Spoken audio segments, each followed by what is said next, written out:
Hello, I'm Tony and we are back with the free game reviews with SNK's 40th anniversary collection. A big bunch of old arcade games free from Prime Gaming until the end of October 2023. Yep, I said October. None of this single month availability rubbish. There's a bunch of SNK games that Amazon are making available for about 10 months, so let's talk about the big collection first.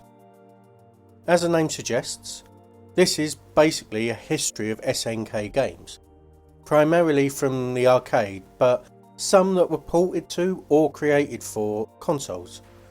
So, what do we have here? Well, we got 24 games. And honestly, a lot of them are kind of interchangeable with each other. We're presented with a long list of games, and you have the opportunity to play the arcade version, watch some of the gameplay, which might be a good idea for getting hints and tips maybe, and for some of the games you got the opportunity to play the console version. Now, arcade games back in the day were designed to keep people putting their money in the machine, so a lot of them are really hard and pretty unfair, and some of that is still evident in these games. However, there are two really significant differences here. First, and the most obvious one, is that you don't have to put coins in. You've got as many credits as times you press the start button. So there's no running out of money and having to restart here. This takes a lot of frustration out of the arcade game experience. The second addition to this collection is the ability to save each game, keeping your progress for each one, letting you quit the game without having to restart when you come back to it. Graphics vary a bit between the games, but they're mostly displayed in a pretty small window within the game window, since the resolution is far smaller than any PC is going to be using now. And of course they're 8-bit graphics coming from up to 40 years ago. Animations are also limited and the sound's pretty basic.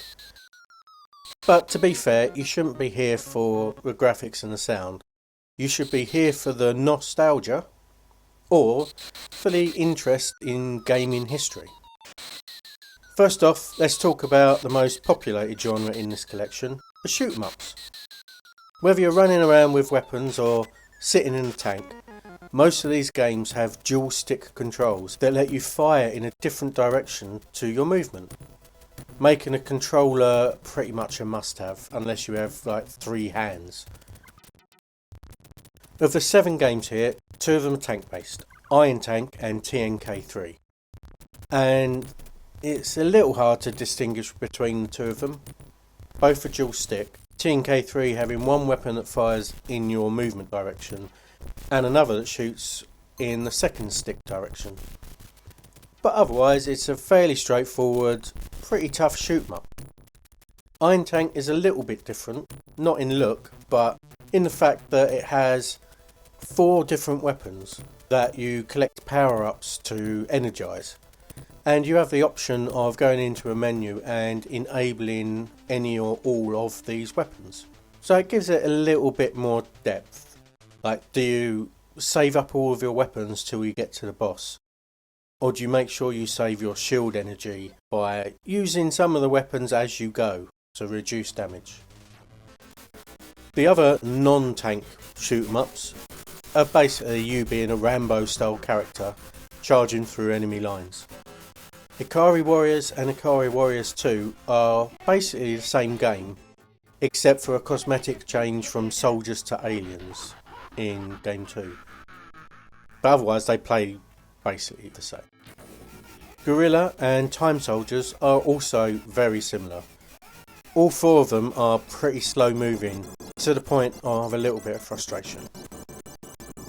SAR shares the same alien theme, but you're a much larger character and you have a dodge mechanic. There's a bit more fluid action that delivers the best shoot 'em up experience out of these ones in my book. The next most popular genre is the flying shooters, whether you're in a plane or a spaceship, whether you're scrolling up and down the screen or left to right. ZMA Wars and Sasuke vs Commander are basically reskinned Space Invaders or Galaxian clones. They've got really basic graphics, which is not surprising because they're like from 79 and 1980. Unfortunately, they're not very good clones either. The controls are sluggish and they're just kind of uninteresting. Alpha Mission, Bermuda Triangle and World Wars are all so similar to each other that I think you could play any one of them and get the same experience. You could probably even swap the games mid-playing and not notice. Once again, these are dual stick with the standard power-ups giving more shields or more powerful weapons. Because they're so similar, none of them really stuck out from the others. And with all of them, and with many of these games, the ship moves a lot slower than you want it to. It's often more a test of memory to make sure you put yourself in the correct place for the next waves than it is a twitch reaction game. Chopper RIS adds terrain into the list of hazards, and it's really easy to get stuck behind a rock that you just can't get out of because there's other enemies nearby. And because there's no dual stick here, it makes it feel even more restrictive after playing the other games.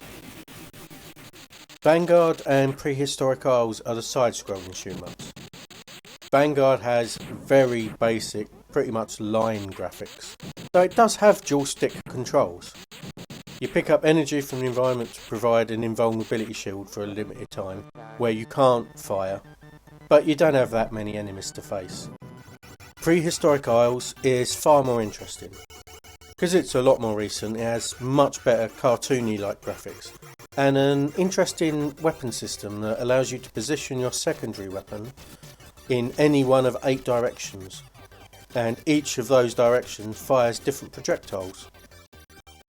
It also features fun elements like prehistoric humans jumping up and trying to cling to your biplane, and if they succeed they continually pull you down until they lose their grip and fall off. This was the most fun shoot 'em up to play in the entire collection in my opinion. Moving on, we also have 3 beat 'em ups.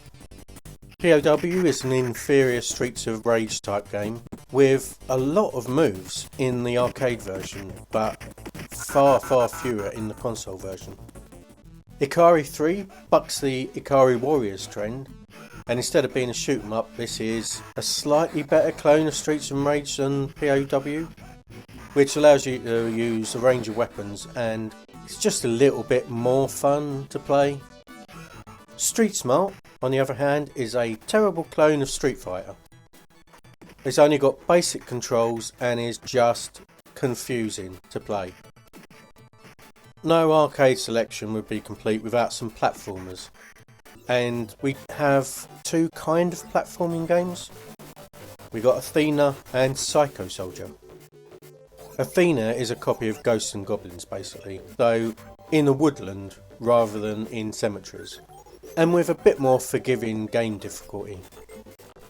It's kind of fun, at least the graphics are a bit brighter and interesting, though honestly the background window has the main character in a bikini for no reason I'm aware of. Psycho Soldier felt less fun to me, probably because it's set in a rather dour city, but it gives a sort of more shoot 'em up feel rather than a platforming feel. Both of those games though are less about precise leaping and more about timing your jumps to avoid enemies. Okay, we're nearly done. 4 more to go, and they're each in their own category. Chrysalis is a really surprising one. It's a kind of early Zelda-like adventure game. There's towns to explore, NPCs to talk to, and quests that get given to you. It's pretty basic, but you do have an inventory and you have armour and weapons with stats. Fantasy is really made up of multiple mini-games as far as I can tell. First of all, you have to land a hot air balloon on a pirate ship, which is oddly random, whether you get shot with a cannon or not. The next level is you on a ship and you need to just get off the level, I think. But I kept getting shot and I couldn't find a way around it and the game was rubbish, so I stopped playing. Sorry. Paddlemania is a tennis style game, though more like a table ice hockey thing. It does have dual stick controls though that allow you to use the right stick to hit with your left or right hands, which really felt unnatural, and even after like 10 to 15 minutes I was not used to it.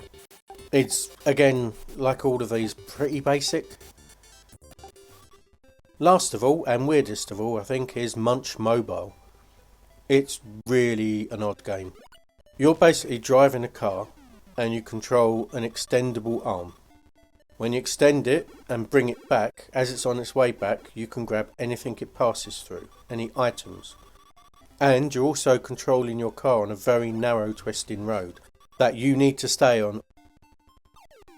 If you pick food up, you eat it and gain points, but then you need to get rid of the remains and you get bonus points if you put it in a bin.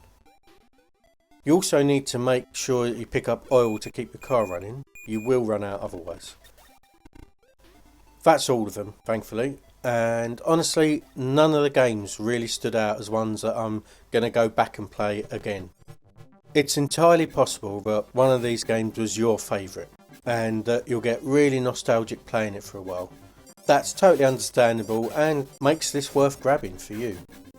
Outside of that, there isn't really anything here that you need to play that I think you can't miss out on. So I don't recommend this collection of games, but it has made me feel very old now, so I'm going to go and sit on the sofa with a thick blanket over my knees and complain about the young'uns nowadays.